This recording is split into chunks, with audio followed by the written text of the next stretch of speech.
Olá, igreja!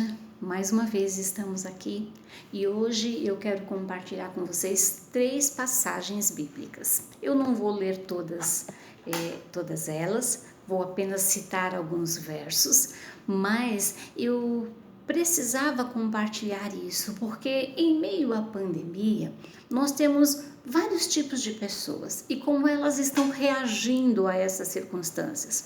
Então, se nós soubermos como é que o Senhor então lida com essas pessoas, talvez você saiba como lidar também com tantas pessoas que nós estamos conversando, que nós estamos tendo acesso e que passam por as mais variadas dificuldades e que precisam às vezes de uma palavra de carinho, de uma palavra de amor, precisam da presença de alguém que esteja perto. E quem é que vai estar perto dessas pessoas? Sou eu, é você, né? E como é que o Senhor faz? Como é que o Senhor lida nessas circunstâncias, com essas mais variadas pessoas e o que Ele vai nos ensinar? Olha que interessante. Eu quero apresentar então 3 textos de pessoas que estavam passando por muita dificuldade, de pessoas que estavam passando por uma situação assim bastante delicada. Talvez como nós estamos vivendo ou como as pessoas que estão próximas de nós e que estão vivendo também. O primeiro texto está em Marcos capítulo 5, a partir do verso 25, que é aquela mulher do fluxo de sangue. Esse texto vai dizer o seguinte, que a mulher, ela estava muito doente, há muitos anos, muito doente. Ela estava à procura de uma cura. Então ela tinha esperança que alguma coisa acontecesse com ela. Tanto que ela foi atrás, ela foi correr atrás disso. E por conta disso, ela gastou todo o seu dinheiro. Então deve ter chegado um momento que ela já estava cansada, que ela estava saturada, que ela estava desgostosa. Naquele momento, então, em que ela fala assim, caramba, o que eu vou fazer? Aquelas perguntas que acontecem conosco quando a situação está muito difícil. O que eu faço? E agora, o que eu faço? Então, ela já tinha gastado todo o dinheiro, tudo que ela podia fazer, ela já tinha feito. E nada tinha mudado na vida dela, só tinha piorado. Quando foi um dia, ela ouve falar que Jesus está passando. Sabe a esperança? Reacendeu tudo de volta, veio tudo de volta e aquela mulher saiu correndo e foi até Jesus. E quando ela chega lá, ela encontra uma multidão e ela fala assim, não, eu não vou desistir, não vou desistir. E ela entra no meio da multidão e ela vai até então Jesus e ela fala assim, se eu pelo menos tocar na veste dele, alguma coisa vai acontecer. E essa mulher, ela teve fé. Ela, além da esperança de que alguma coisa fosse acontecer com ela teve fé. E quando ela toca, ela sente que algo, né, aconteceu com ela. E nesse momento que ela sente que algo aconteceu com ela, Jesus sente também que algo aconteceu com uma pessoa, que o poder saiu dele. E quando então Jesus Cristo vai falar com essa mulher, ele diz o seguinte, vai em paz. Você recebeu a cura, porque você teve fé. E eu quero dizer como o Senhor gosta de ver a fé das pessoas e como o Senhor é bondoso. Então o Senhor, Ele está com as pessoas que têm fé e Ele abençoa as pessoas que têm fé, as pessoas que vão buscar algo nele, não importa o que seja.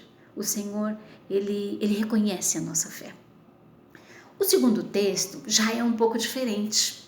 É aquele homem, o cego, aquele cego que nasceu cego, né? Que é o cego de nascença. Esse cego, talvez ele tivesse o desejo de voltar a enxergar. Mas se ele tinha esperança, era bem pequenininha. Tanto que a gente não vê no texto ele fazendo absolutamente nada para ser curado. Né? Ele nunca tinha ouvido falar que um cego, né, que nasceu desta forma, tivesse sido curado.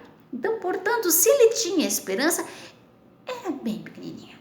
E quando então Jesus está passando por ele, Eles têm uma conversa entre ele e os discípulos querem saber por que aquele homem está daquele jeito, e então Jesus Cristo fala assim, não tem nada a ver com o pecado.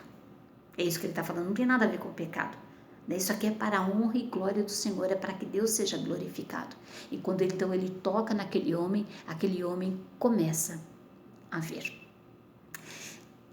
Então, diferente da mulher, este homem talvez desejasse, ele tinha um desejo de enxergar, mas a sua esperança era bem pequenininha.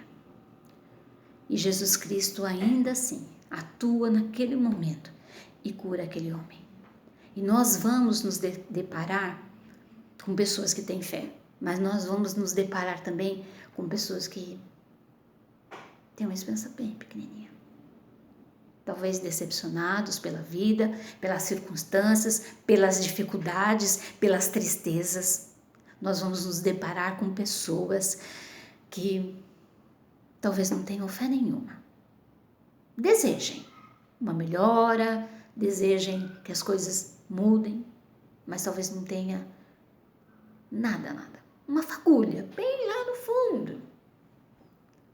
Eu quero dizer para você, meu irmão, e para que você diga para alguém que há esperança, inclusive para quem está com uma esperança bem pequenininha.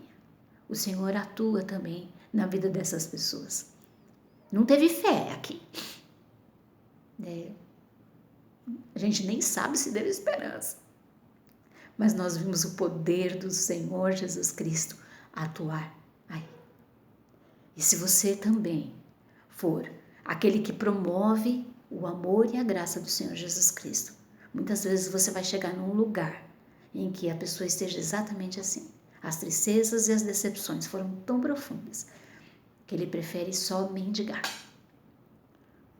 Leve uma palavra de esperança para essa pessoa também. E o terceiro caso é ainda pior. Está em Lucas, capítulo 7, a partir do verso 11. É o caso da viúva de Naim.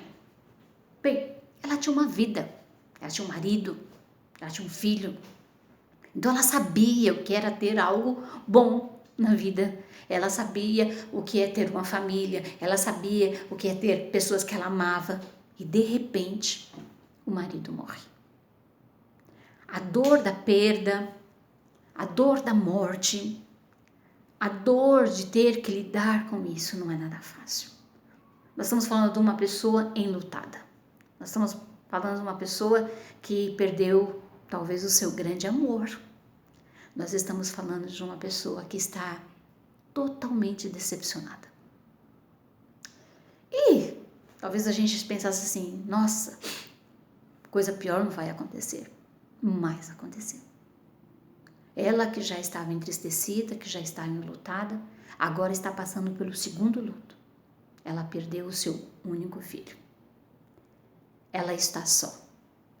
Então é uma mulher que, diante do caixão do seu filho, diante da realidade da morte do seu marido, ela não tinha esperança nenhuma.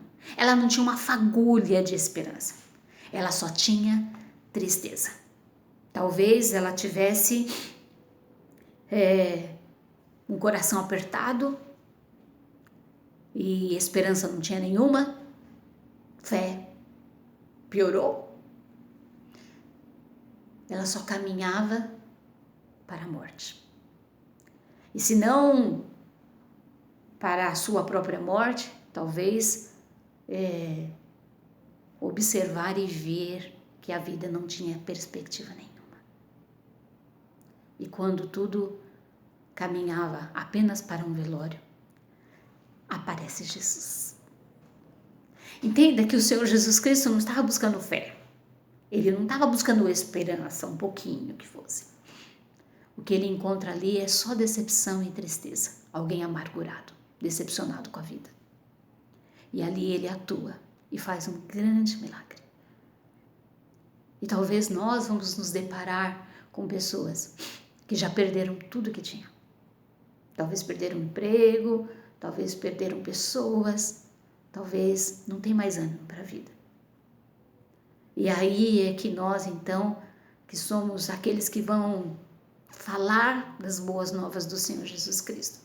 Podemos levar uma palavra de esperança, de consolo e de paz. Que o Senhor também olha para essas pessoas. Ele não está à busca de que alguém dê a Ele algo. É o Senhor que oferece. Por isso, no Evangelho de João, capítulo 5, ele diz o seguinte: enquanto eu estou no mundo, eu sou a luz do mundo. Se nós já perdemos todas as nossas esperanças, assim como a viúva de Naim, nós podemos crer naquele que é a luz do mundo, que é o nosso Senhor Jesus Cristo. E no capítulo 10 de João ele vai dizer assim: eu sou o bom pastor, porque o bom pastor não pede a vida das suas ovelhas, mas dá a sua vida pelas ovelhas. Então, diante dessa situação toda que nós temos passado, diante do flagelo, da dor, da morte, das tristezas, das decepções, das várias perdas que nós temos, que eu e você possamos levar o Senhor Jesus Cristo. E mesmo que a gente encontre muita tristeza, não deixemos de falar que o Senhor Jesus Cristo é o bom pastor que dá a sua vida pelas ovelhas. Este sim, nele nós podemos confiar. E ainda que nós não tenhamos a nossa vida completa aqui, nós sabemos que é Ele que nos dá vida eterna. Portanto, se nós temos uma esperança de fato, ainda que as circunstâncias mostrem que não, nós sabemos que temos o nosso Senhor Jesus Cristo. Portanto, meu irmão, essa palavra é para você e é também para as pessoas que você vai encontrar no meio do caminho. A nossa esperança é o nosso Senhor Jesus. Que Deus te abençoe e que você tenha uma boa noite. Amém.